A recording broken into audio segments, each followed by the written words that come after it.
ang latest nga SWS survey, na kini mahigala survey gyapon sa social weather stations ha. Dili ni atong survey. In fact, na reported ni sa tanan nga mga media outlets. Ako lang basihan mahigala na atay report sa RMN, sa television, doon ay report sa mga newspapers. Karon ang akong gitan-aw mahigala kining report sa Philippine Daily Inquirer nga matod pa dinhi, the net satisfaction rating of Vice President Sara Duterte was classified as good as it rose to 31 points according to the latest survey by the social weather stations. Matod pa. So kining rating mahigala, net satisfaction rating ni Vice Presidente Sara Duterte sa Binisaya pa, gi-classify kining maayo tungod kay misaka kini ngadto sa 31 points matod pa sa SWS survey. Nganong sige manigsaka ning rating ni Sara nga sige mo tang impeachment mga sukid tig paminaw, ha?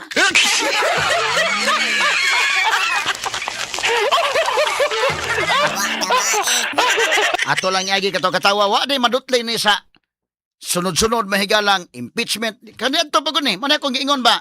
Tan-awon gani og himuon gud tanan og kanus madutlan ni si Sara, wata kasabot ha. Kay ang Article 1 ronday di ini kadot, katong Article 4 di kadot ni Sara ni. Ambot ka ang katong sa confidential funds o uban pang mga articles. Kaya ato naman gi-evaluate, atong tiwasog evaluate unya ha. Kining Article 4 may labot mahigalas betrayal of public trust. Gisuksok nila mahigala ang kinini ang grave threats o inciting to sedition. Ang ilang mga witnesses god pila ka bok ilang gi-withdraw mga napo ka witnesses day. Karon ang ilang i-present mahigala ang na-present duha na lang aduhara nasa laing i-present karong Martes si Matibag na lang ang NBI region NBI director sa Matibag. Ang uban nga mga witnesses mga 7 or 8 apil pa sulay ka Lopez withdraw dili na nila idayon og present. Straight to the point. Ha? Basin doon ay nakasulti lang biyain na ninyo ng Article 4. Ay namuglangan-langan diha kay Bidya. Balkansita na napita.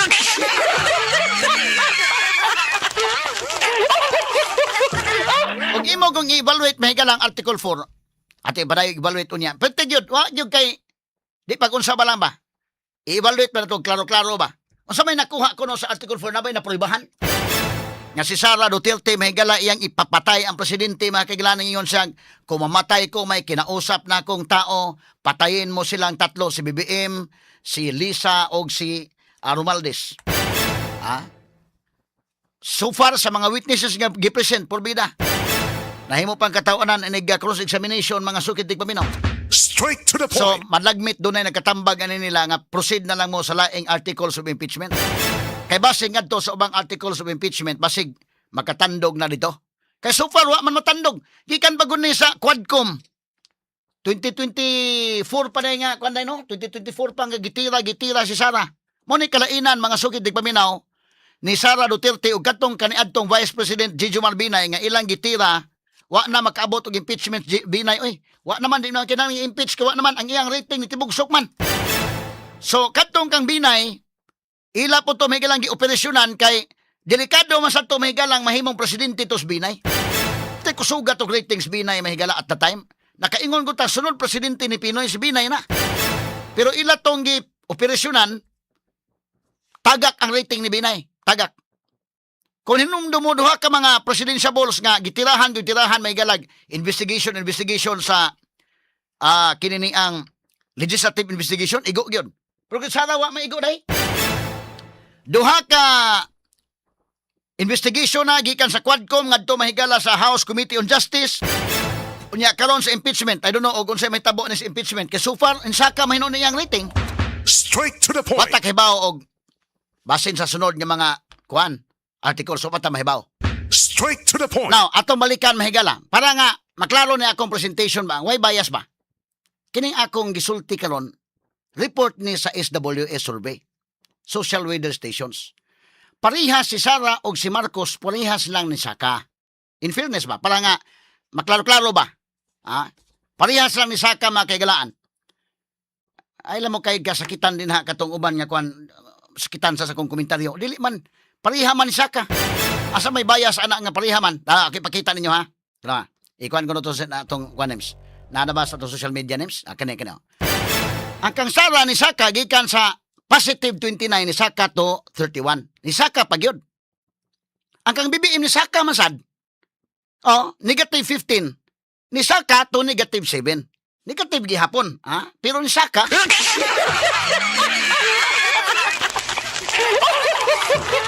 may na lang. So kinato kamaturan man ito gisulti. Dili man ni mahigala ingon nga unsa wa man pag survey ani kay kining ato mga kagalandi natam silbi ng survey. Ako mahisgot na lang ko ining survey. Akong i-quote mahigala ang social media stations kay ila man ning result. May na lang nakuhaan ang pagka-negative kay gikan sa negative 15 dako ba na pagkaambaka. Ha?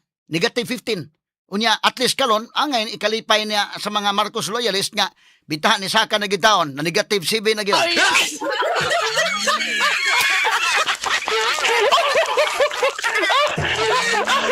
Kaya kana dili na ako, no?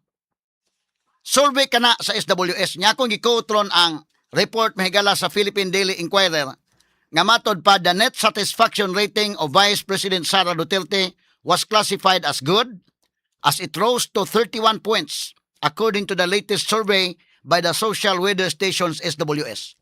Kana, dili man ko nga ako ning survey, i-acknowledge ko mo. Pare ba ng mga video ba sa atong i-post mga kagalaan sa kuan, namo ko akong FB page, Attorney Rufil Fernandez Banyok, nako akong video nga ako gyud. Na video nga dili atong i-acknowledge nga, salamat yan, video ni kuan na acknowledge ato. Kini SWS man dili man ni ako. So atong butangan sa logo diri sa SWS, pasalamat po nila kay ato manggikot ang ilang mga higalang result sa survey. So bita-bita na lang kay gikan sa negative 15 poor gudo ang pag-describe sa kuan. SWS karon negative 7 bita-bita na lang. Bahala og negative gyapon basta at least ni saka-saka. Ato itapan ko nung ni si Marcos o si Sara. Ang atong duha ka mga tagas nga mga leaders. Nga kana, sama na nimong mamanay result sa survey, scientific man na. Di po na ako, no, result ng survey mahigala. Kani sila dong, pwede ba na silang matapad? Kana, inana. Para ba nga, kon ba, equal space lang na silang duha. Para nga, kana na ang papatas ning atong presentation, mga sukin tigpaminaw. Okay. So, mo kini mga higala ang result, no? Unya, matod pa, kining nagpadayon ang pagdugang Saka mga higala ni Sara Duterte, matod pa ining report sa Inquirer, Philippine Daily Inquirer, Cebu Daily News, matod pa mga higala, Vice President Duterte's net satisfaction rating from March to June was due to an increase in balance Luzon. Kinigod mga higala ang survey magod, ilan ang gibahin-bahin, Luzon, Visayas, Mindanao, tulo. Unta na, pero ang Luzon tungod sa kadako, gibahin laday doon ay gitawag balance Luzon og ang National Capital Region or gitawag nila mga higala og Metro Manila, gilahi ang Metro Manila, lahi ang balance Luzon. Ang balance Luzon mao na to outside Metro Manila, balance Luzon angan ana. So og ngadto kag Manila, tinuod ng ngadto kag Manila day daghan sa gi wa kauyon ni dunay daghan na kauyon Sara dito. Pero makabati sa kamahigala nga doon na sa di ganahang Sara. Mo reflect ba sa survey? Kay sa survey ba mahigala sa kinini ang Metro Manila, ang rating ni Sara ni decrease day. Ni decrease. So doon na kay makabati ka sa Metro Manila, may ganahan min Duterte. Makabati sa kami di may ganahan. Sa balance Luzon, makabati sa kag inana. Pero ni-increase ang rating ni Sara. Ni-increase ang rating ni Sara. Pag-abot nimo sa Visayas, maintain ang iyang rating. Pag-abot sa Mindanao, ni-increase pa yun. Munang, mato ka ganang Mindanao, murag ang mga tao dito dahil mong mabatian. Bisag unsay relihiyon, ha? Magkatoliko, maborn again, makuan man, mahayo Duterte din eh. Pulos gyud mahigala, kamantay ka sa itong gipangsakan dito rin, kisa ba ito mga nang-invite na to, nganong, kato, lahat to sa relihiyon, ha? Mga born again to sila dahil. Pero yung nga kami ganahan ming Duterte din, attorney. Malinaon among lugar, inana. Okay among lugar. So, ug mosuloy kag Mindanao, expected na nga ang kaning mga taga Mindanao kuan sila kana na ang ganahan sila og Duterte gyud. Pero abot ni mag Visayas, bahin ta sa Visayas. Ang sa Visayas mahigala nga rating ni Sara dili maintain man. Pag abot sa Luzon, ang iya mahigala taas gyud pog rating Sara pero Balance Luzon ni increase siya, Metro Manila ni decrease siya. Sa to pa kung adto kag Manila nga area, pag-expect dito nga naay mga mabati nimo nga ganahan sa mga Duterte na pwede. Pero adto kag Mindanao day wa kay kabatian nga hapit tanan silingan dito niya Duterte gid. Ha? Lahi ang Mindanao nga area, lahi ang sa kwan. Hasta ganitong classmate ni Aida day. Kani ani maguni mga higala ba? Kana bang lain ko tag experience god. Ani ha. Pwede ba kang ako ikuto day? Ako istorya no. Kay kwan man tinuod basad. Nakoy pangutana dito mga kaigalaan nga kinini ang inani maguni ang mga ginikanan ba? Lahi-lahi gyud ha. Dunay di ganahan Duterte. Okay pod, na mas lang rason. Pero katuban ganahan gyud Duterte. Usa sa akong na karon bag-o na mong lakaw. Kinis kasamang Aida Tampos, doon na siya classmate nga tuwa dito sa Bukidnon. Doon ay businesswoman man to, yung bana po businessman. So, inana, ang iyang anak, eskwela mahigala dito sa Ateneo di Davao. Tulo kabuk ni anak dito sa Davao eskwela. Kaya ilang pili day, either Davao or Cagayan. Istorya gid nako nga, unsa may kuan nito? Pasagdal na mo istorya ba? Sa kami ato ni isip ginikanan niya, busy mo sa negosyo day. Tungod sa busy sa negosyo, sa di na mo dili mo closely monitor mga anak, labi nag mo college na. Ingon sila nga, mupili unta mi between Cagayan. Why? I'm sorry sa taga Cagayan ha, pero mo ni ka matuoran nga iyang gisulti. Og Cagayan man god, mupili mi Cagayan pa eskwelahon ng mga anak or Davao, mas safety sa Davao. Kulas ni Do. Uy, kulas man yung gawas, no? Mo na nga ingon sa Davao na mo gi-eskwela kay damo kasi curfew day kanabang nag-abot ni mga kwan, mga bata to, mga kwan na. So ikaw ginikanan magod. Wa na kay daghang hunaon nga kung anak ron, kauli na sa boarding house, katug na gid ron. Dili ba sila, kwan ba? Grabe ang disiplina dito. So kung ikaw may ginikanan, gusto ka nga imong anak, imong ibutang dito sa usa ka lugar nga safety siya. Kini tinuod niya nga akong istorya mga kaigalaan. So mo na nga daw na yung mga nakauyon sa mga Duterte, tapos sila ilang rason nga nung uyon sila gyud. Doon na po iban nga nasuko, no? Di ba na pareha mahigalagod ang kuan sa mga tao lain magyud. Pero kani ako ning istorya itong pagsuroy na mo dito sa Mindanao, nang hatag ta dito bago pa ning balik diri kay kini ni ang usab semana man tanawa mga higalas kahanginan kay naghatag ta sa mga nalinugan dito. Pero mo ni, no? Ang akong nakuhang istorya sa classmate mismo ni kasamang Aida Tampos. Nga sila nga mayaman man sa tos lagoday. Tulo niya ka mga anak tuwa sa Ateneo di Davao, pwede man ta kunog Ateneo di Cagayan. Pero ingon siya nga amo gyud ginahuna ug maayo asa man nato ipada atong anak nga safety siya Davao. Kay maayo ang pagkada sa mga Duterte. Pero kana nga istorya dili man kuan na po siya iyang kaugalingon mo day po na apoy mga makauyon gyud sad. Kay labi na mo explain sa mga OFW day ken nga labi na kami gyud OFW mi wa mi das Pilipinas. Gusto mi nga kanana ang well manarbaho mi diri. Amo mga anak diha safety. Kay og mutarong lang ka, mukuan lang ka, wa ba malayo ka sa mga dautan ba? Mo na nga ganahan mi sa mga Duterte. Kana mo na ilang testimonya. Ha? So mo na mo explain nga ngano, sige magtaas ning rating mahigala si Sara. Kana ako nang bag-o nakuha dito sa kuan, tinuod ng istoryaha mga sugid paminaw dili na kuan. Classmate kasamang Aida to kon istorya. So nakapamalandong ko ba nga naasal ilang kaugalingong mga rason sa gidangano nga nana. Kay og ikaw negosyante ka day usahay magod ka ng labi na mga ginikanan, ang mga anak usahay labi na mudag ko na ulitaw, dalaga anak say gahig ulo naman ni uban ko day. Di na gani mga kagalaan mabadlong sa ginikanan, mulakaw na ko na mabuntagan na, pero kadto kas Davao di man ka mabuntagan. Kay kinahanglan man ka mouli gyud kuan kay naa may curfew. So, moto kaingon sa ko sa iyang pamahayag nga so doon na day rason gyud mga higala nga nana, no? Kana unta nga mga portion instead nga imong inon tong mga kay sige magsaka ning rating sa mga Duterte ba? Ako suggestion lang ning ako ba kato nangandoy nga magpresidente nga ilang banggaon Sara. Kana siguro mo ilang tanawon day nga ngano man nga kini mga tawhan na sige man nagyapon ning mga Duterte. Kung imo go inon mga bugo mo. Sa man mo imong bugo nimo na nga mo may ilang experience. Sama tong sa kainahan mahigalas Davao nga iyang gipadaaw. Bukidnon iyang gipadaaw iyang anak sa Davao day. Iba mga bugo mo mga supporters Duterte. Asa may maayog inyong kuhaon? Unsa man gi reason nga no man nga Duterte mo? Kanmi mas safety mo din akong anak sa Davao kung ako ipadades Cagayan. I'm sorry sa taga Cagayan ha. Wala sa ingon niya pero iya mo ning istorya. Okay man siguro sad ang Cagayan, pero mas sila ba gisafetyhan sila nga at least kami busy kami sa negosyo sir usahay kuan ba. So among anak dito mo lang bisitaon na makasiguro may nga safety sila kung adto sa Davao kunta sa ari sila sa laing lugar. Kana nga ko nakapamalandong gyud kung mao day nga naagi kuanan nasa gid ganahan gyud sa mga Duterte. So karon og gusto ka nangandoy kang magpresidente unya gusto nimong banggaon ni mga Duterte puhalin ninyo. Pangitaan ninyo pamagi nga be ngita tag pamagi unsaon nga maka kuan sa mga tao nga mo gana po ng mga tao na to. Example, si Risa Ontiveros, gusto mo siyang mudagan. Risa na ako no, Cebu, Risa na, ina na. Okay naman na.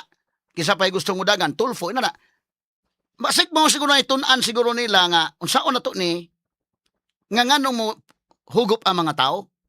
Kay kung sigihan mo yun, mga bugo mo, musamot ka insulto day. Katong inahana nga, ang iyang experience mga kaigalaan nga, nganong iyang ipada ang bright ba itong bata classmate ba itong Aida day.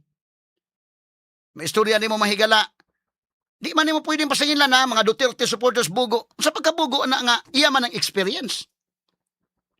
So malagmit, mao siguro na itanawon po, gato nangandoy nga mo presidente nga be, pangitaan tas dog pamaagi nga, nung ganahan mo sa mga Duterte. Ato siguro puhalan.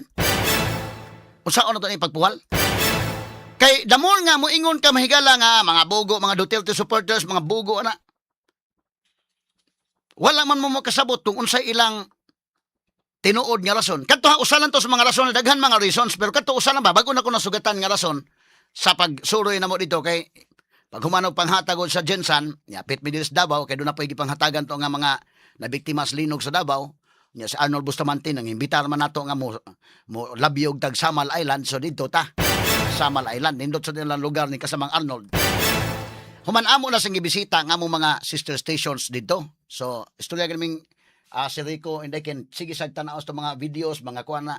Lipay po si Sir Enrico nga kung gisuroy dito sir. Ang dito mi sa station sa Davao, dito ta sa Bukidnon. Doon na tayo mga pictures sa dito sa Bukidnon. Indot sa nang lugar dito. Oto dito na ko nasugatin ng istorya ba. Ako lang gi-process ang mga reasons. So kanang klasiha sa inahan nga nakita niya nga adto na ko ipadas Davao akong anak kay mas safety dito maayo man gud pagkadaas mga Duterte kana nga istorya dahil imo pasingin lang bugo na tingali kana nga narratives no magita mo laing narratives dili pa kun sa aron nga makuha ninyo ang 2028 nga election nga mapildi Sara kay og dili na ma-address nya ang kuan na nga tirahan na gyud tirahan Sara okay lang kay total kada kung pagka-presidente ako nagtuo ko destiny na. Total kung panalitan o ma-impeach ko Sara di makadagan di okay. Ang problema ano is basti may mudagan maka. Or si Pulong mo another Duterte gihapon. So pangitaan nagpamaagi nga unsa ka ha. Kini ako istorya kayo. Kini SWS survey man ni. Nganong inana man? Nga sige hagtira Sara lahiman mahigala ni Villar. Si Villar mahigala presidential to. Taas ang rating, gitirahan nila og legislative investigation na unsa man to issue Villar. C5, scandal. Tagak ang rating Villar. Sunod, si Binay. Kusog kay itong Binay mahigala. Nagtuog itong, ako naka-attend kog MCLA. Niya, katong mga abogadong Binay mo, usas mga speakers ito. Niingon na gud niya, see you in Malacanang, ha? In 2016, see you in Malacanang.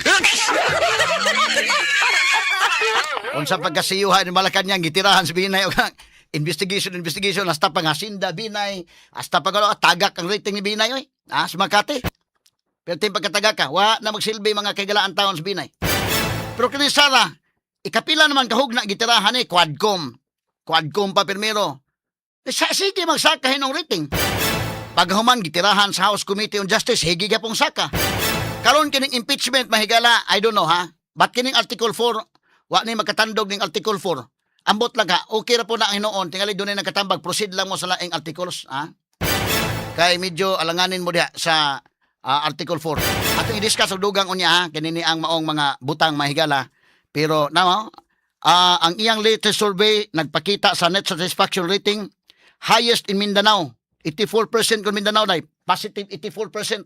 Pinaka-highest nga rating ni Sara ang Mindanao, 84%, followed by Visayas 36%, Laderas Visayas plus 36%, Balance Luzon plus 10 moderate, ang Metro Manila maoy neutral, positive 3.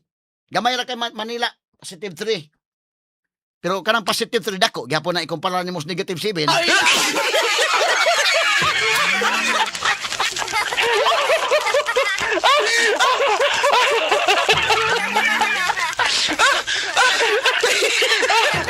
Kaya ato lang ni may galang agi ka to katawa ba lang.